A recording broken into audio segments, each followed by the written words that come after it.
তো আজকে তো চলে গেছিলাম বড় বাজারে পুজোর কিছু টুকটাক শপিং করতে। দেখতে দেখতে পুজো তো চলেই আসছে, তাই বেশি দেরি না করে, যেহেতু যত দেরি হবে তত ভিড় বাড়বে, তাই দেরি না করেই বেরিয়ে পড়েছিলাম।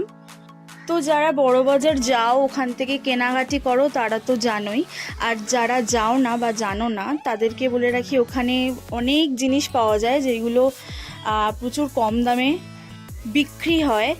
প্রচুর প্রচুর ধরনের জিনিস পাওয়া যায়, ড্রেস থেকে শুরু করে জুয়েলারিজ, এভরিথিং, কসমেটিক্স। তো যারা যেতে ইচ্ছুক তারা যেতে পারো অবশ্যই। আমি তো গেছিলাম আর টুকটাক অনেক কিছুই কেনাকাটি করেছি। পুরো ভিডিওটা দেখতে চাইলে আমাদের চ্যানেলে গিয়ে ফুল ব্লগটা দেখতে পারো। So tata.